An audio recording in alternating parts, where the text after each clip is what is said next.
ಹಿಡಿತೀವಿ, car belt ಹಾಕೊಳ್ಳೋದವ್ರನ್ನ ಹಿಡಿತೀವಿ, helmet ಹಾಕೊಳ್ಳೋದವ್ರನ್ನ ಹಿಡಿತೀವಿ ಅಂತೇಳಿ 10 ಸರಿ ಹೊಡ್ಕೋತಿರಲ್ಲ, ಈಗ ಹೊಡ್ಕೋಬೇಕಿಲ್ಲ. ಮುಂಜಾನೆ ನೀವು ನಿಮ್ಮ ಜೋಡಿ ಒಪ್ಪಂದ ಆದ್ಮ್ಯಾಗ ಪ್ರತಿಭಟನೆಯ ಸ್ಥಳವನ್ನ ಜಿಲ್ಲಾಧಿಕಾರಿಗಳ ಕಚೇರಿಗೆ ನಾವು ಶಿಫ್ಟ್ ಮಾಡಿವಿ. ಇದು ನಿಮಗೆ ಖಬರ್ ಐತೆ ಅಲ್ಲೋ ಗೊತ್ತಿಲ್ಲ. ಜಿಲ್ಲಾಧಿಕಾರಿಗಳಿಗೆ, ಜಿಲ್ಲಾ ಆಡಳಿತಕ್ಕ, SP ಅವರಿಗೆ, DSP ಅವರಿಗೆ ಮಾಹಿತಿ ಇರ್ಲಿಕ್ಕಿಲ್ಲ ಅಂತ ಅನ್ಕೋತೀನಿ ನಾನು. ರಾತ್ರಿ ಒಂದು ಹೇಳೋದು, ಮುಂಜಾನೆ ಒಂದು ಮಾಡೋದು. ನಮ್ಮನ್ನ ಕೈ ಬಿಟ್ಟಿದ್ರೆ ಬಸವೇಶ್ವರ ಸರ್ಕಲ್ದಾಗ ನಿಮಗೆ ಏನ್ ತಿಳಿಸ್ಬೇಕು ಎಲ್ಲ ಬಣ್ಣ ತಿಳಿಸ್ಬಿಡ್ತಿದ್ವಿ ನಾವು. ಏನೋ ಒಪ್ಕೊಂಡು ಇಲ್ಲಿ ಬಂದಿವಿ ಅಂದ ಕೂಡಲೇ ಮುಂಜಾನೆ ಹಳೆ ಬಾಗಲಕೋಟೆ, ವಿದ್ಯಾಗಿರಿ ಮತ್ತು ನವನಗರದಲ್ಲಿ ಎಲ್ಲಾ ಕಡೆ ಬ್ಯಾರಿಕೇಡ್ಗಳನ್ನ ಹಾಕಿ ಹಿಂದೂ ಕಾರ್ಯಕರ್ತರು ಬರಲಾರ್ದಂಗೆ ನೋಡ್ಕೊಂಡ್ರಿ. ನೀವೆಲ್ಲ ಏನ್ ಮಾಡಕತ್ತೀರಿ ತಿಳಿವಲ್. ಯಾರಿಗೆ ಅಧಿಕಾರ ಶಾಶ್ವತ ಅಲ್ಲ, ಇನ್ನೊಂದು ಸ್ವಲ್ಪ ದಿವಸ ತಡೀರಿ, ನಿಮಗೆ ಬಣ್ಣ ಎಲ್ಲ ಬಯಲಾಗ್ತದೆ. ಕಾನೂನು ಎಲ್ಲರಿಗೂ ಒಂದೇ ಇರ್ಬೇಕು. ಅಧಿಕಾರ ಬಂದಾಗ ಸೋಗಲಾಡಿ ಹೇಳಿಕೆಗಳನ್ನ, ಸೋಗಲಾಡಿ ಆಟನ ಬಿಡ್ಬೇಕು. ನೀವೆಲ್ಲ ಏನಪ್ಪ, ಗಣೇಶ ಚತುರ್ಥಿ ಒಳಗ ಗಣಪನ ಕುಂದಿರ್ಸ್ಬೇಕಾದ್ರೆ ನಾವು ಮುಚ್ಚಳಿಕೆ ಬರ್ಸ್ಕೊತಿದ್ದೀರಲ್ಲಪ್ಪ, ಈಗೆಲ್ಲ ಹೋಗೈತಿ ಮುಚ್ಚಳಿಕೆ. ನಾವೆಲ್ಲ ಗಣಪತಿ ಕುಂದಿರ್ಸೋರು ನೀವು ಮುಚ್ಚಳಿಕೆ ಬರೆದು ಕೊಡ್ಬೇಕು ಅಲ್ಲ. ನಿಮಗೆ ಗೊತ್ತಿರಲಿ, ಈ ಕಾರ್ಯಕರ್ತರು ನೀವೆಲ್ಲ ಕಡೆ ಬಂದ್ ಮಾಡಿದ ಮ್ಯಾಗೂ ಕೂಡ ಅಲ್ಲೊಬ್ಬ ಇಲ್ಲೊಬ್ಬ ಬಂದು ಇಷ್ಟು ಜನ ಕೂಡಿದೀವಿ ನಾವು. ಹಂಗ ನಾವು ಕೂಡ್ಬೇಕನ್ನುವಂಥದ್ದು ಆತಂದ್ರ 10,000 20,000 ಜನಸಂಖ್ಯೆಯನ್ನು ಕೂಡ್ತೀವಿ. ಹೆಂಗ್ ಕಂಟ್ರೋಲ್ ಮಾಡ್ತೀರಿ ನೀವು?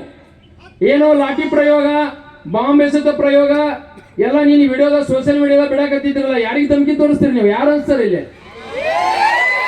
ಯಾರು ಅನ್ಸಂಗಲ್ಲ.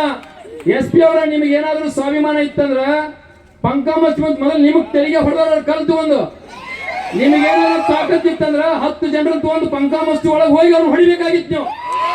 ನೀವು ಮಾತ್ರ ತಾಕತ್ತಿಲ್ಲ, ಒಳ್ಳೊಳ್ಳೆ ನಮ್ಮೆಲ್ಲ ಬಿಡುದು. ನೀವೆಲ್ಲ ಹಿಂದೂ ಕಾರ್ಯಕರ್ತರು ಹತ್ತಿಕ್ಕೋದು, ಕೇಸರಿ ಶಾಲಾ ಕೊಂದವ್ರನ್ನ ಸೈಡಿಗೆ ಸರ್ಸೋದು, ಇದೆಲ್ಲ ಬಂದ್ ಮಾಡ್ರಿ. ಇದು ನಡೆಯಂಗಿಲ್ಲ. ನಮಗೂ ಹಿರಿಯರು ಅದಾರ, ಗುರುಗಳು ಅದಾರ, ಹೇಳ್ಯಾರ ನಮಗೂ ಸಮಾಧಾನದಿಂದ ಇರ್ರಪ್ಪ ಅಂತೇಳಿ. ಅದಕ್ಕೆ ನಮ್ಮ ಹುಡುಗರೆಲ್ಲ ಸಮಾಧಾನದಿಂದ ಇದಾರ. ಜಿಲ್ಲಾಧಿಕಾರಿಗಳಿಗೆ ವಿನಂತಿ ಮಾಡ್ಕೋತಾ ಇದ್ದೀನಿ, ಜಿಲ್ಲಾ ವರಿಷ್ಠ ಅಧಿಕಾರಿಗಳಿಗೆ ವಿನಂತಿ ಮಾಡ್ಕೋತಾ ಇದ್ದೀನಿ, ನಿಮ್ಮ ನಾಚಿಗೆ ಬರ್ಬೇಕು. ಪುಣ್ಯಾತ್ಮ ನಿನ್ನ ಕೈಲಿ ಏನು ಕಿಶಕ್ಕಾಗಲ್ಲ ಅಂತ ಮತ್ತಿಬ್ಬರು ಬಂದಾರ. ಈಗ ಅವರು ಇರ್ಲಿ, ನಿಮಗ ಈಗ ಅವರು ಇರ್ಲಿ. ಏನ್ ಕೇಸ್ ಮಾಡ್ಬೇಕು, ಏನ್ ಹಿಡಿಬೇಕು, ಏನ್ FIR ಮಾಡ್ಬೇಕು ಮಾಡಿ ನೀನು ಗಂಡಸ್ತನ ತೋರಿಸ್ರಿ ಪೊಲೀಸರು. ನೀವೆಲ್ಲ ಏನ್ 10 ಗಾಡಿ ನಿಂದಿಸ್ತೀರಿ? ಯಾರು ರೌಡಿಸಂ ಮಾಡಕ್ ಬಂದೀವಿ ನಾವಿಲ್ಲಿ. ಸುತ್ತಮುತ್ತ 10 ಗಾಡಿ ನಿಂದಿಸ್ತೀರಿ, ಪೊಲೀಸ್ ಕವಾಯತ್ ಮಾಡಿಸ್ತೀರಿ. ನಮಗೂ ಸಂಘದಾಗ ಕವಾಯತ್ ಮಾಡಿಸ್ತಾರೆ. ನಿಮ್ಮ ಕವಾಯತ್ ಅಲ್ಲ, ನೀವು ಪಗಾರ ತಗೊಂಡು ಕವಾಯತ್ ಮಾಡ್ತೀರಿ, ನಾವು ಪಗಾರ ತೋಲಾರ್ದು ಕವಾಯತ್ ಮಾಡ್ತೀವಿ. ಇವತ್ತು ವೇದಿಕೆ ಮುಖಾಂತರ ಎಚ್ಚರಿಕೆ ಗಂಟೆ ಕೊಡ್ತಾ ಇದ್ದೀವಿ ನಿಮಗೆ. ಪೊಲೀಸರು ನಿಮ್ ಜಾಗ ಎಲ್ಲೈತೆ ಅಲ್ಲಿ ಹೋಗ್ಬಿಡ್ರಿ. ಬಾಗಲಕೋಟೆಗೆ ಎಷ್ಟು ಮಂದಿ ನೇಮಕ ಮಾಡ್ಯಾರ ಅಷ್ಟು ಮಂದಿನ ಬಿಡ್ರಿ, ನಾವು ಅವಾಗ ತೋರಿಸ್ತೀವಿ. ಪಗಾರ ತಿನ್ನೋದು ಯಾರ್ದು, ಊಟ ಮಾಡೋದು ಯಾರ್ದು, ಟ್ಯಾಕ್ಸ್ ಕಟ್ಟೋರು ನಾವು. ಇಲ್ಲಿ ಬಂದು ಕುಂತ ನಮ್ಮ ಮಂಗಲ್ ಬಂದ್ ಕೊಡ್ರಿ, ನಮ್ಮ ಗುಡಿ ಒಳಗೆ ಮಕ್ಕಳಕ್ಕೆ ವ್ಯವಸ್ಥೆ ಮಾಡಿ ಕೊಡ್ರಿ ಅಂತ ನಮಗ್ ಕೇಳ್ತೀರಿ. ಮಾಡೋದು ಮಾತ್ರ ಹಲ್ಲೆ ಕೆಲಸ. ಇದೆಲ್ಲ ಬಂದ್ ಮಾಡ್ಬೇಕು. ಇನ್ನೊಂದು ಸೈಂಟಿಫಿಕ್ ಅಂತ ತಿಳ್ಕೊರಿ. ನೀವೆಲ್ಲಾದ್ರೂ ಬ್ಯಾರಿಕೇಡ್ ಹಾಕ್ದಲ್ಲಿ ನಮ್ಮ ಹುಡುಗನ ತಡೆದಿದ್ದ ಕರೆ ಆದ್ರೆ ಎಲ್ಲಿ 10 ಜನರನ್ನು ತಡಿತೀರಿ ಅಲ್ಲೇ ಪ್ರತಿಭಟನೆ ಮಾಡ್ತೀವಿ ನಾವು. ಇನ್ನು ಮುಂದೆ ಇದೇ ಜಾಗ ಅಂತ ನಿಮಗೆ ಹೇಳಂಗ ಇಲ್ಲ. ನಾವು ನಿಮಗೆ ಮಾನ್ಯ ಹೇಳಿವಿ, ಜಿಲ್ಲಾಧಿಕಾರಿಗಳ ಕಚೇರಿ ಮುಂದೆ ಪ್ರತಿಭಟನೆ ಮಾಡ್ತೀವಿ ಅಂತ ಹೇಳಿವಿ. ನಮಗೆ ಸೆಕ್ಯೂರಿಟಿ ಮಾಡಕತ್ತೀರಿ ನೀವು. ಹೇಳಲಾರ್ದು ಬೇಕಾದಲ್ಲಿ ಮಾಡ್ತೀವಿ ನಾವು. ಇನ್ನು ಮುಂದೆ ನೀವು ಇದನ್ನ ಗಮನದಲ್ಲಿ ಇಟ್ಕೋಬೇಕು. ಮಾತಿಗೆ ತಪ್ಪಬಾರ್ದು. ಮುಂದಿನ ದಿನಮಾನ ನಾವು ಇನ್ನೂ ಕಾರ್ಯಕ್ರಮಗಳು ಅದಾವ ಅಂತೇಳಿ ನಮ್ಮ ಹಿರಿಯರು ಹೇಳಿದಾರೆ.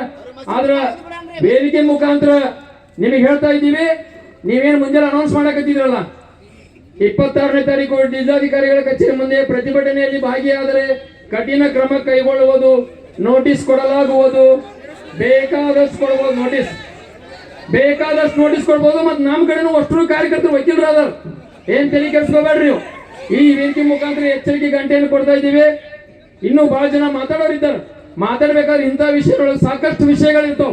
ಆದ್ರೆ ನೀವು ಕಾನೂನು ಸುವ್ಯವಸ್ಥೆಯನ್ನು ಕಾಪಾಡುವಲ್ಲಿ ನಮಗ್ ಬುದ್ಧಿ ಹೇಳೋ ಅವಶ್ಯಕತೆ ಇಲ್ಲ.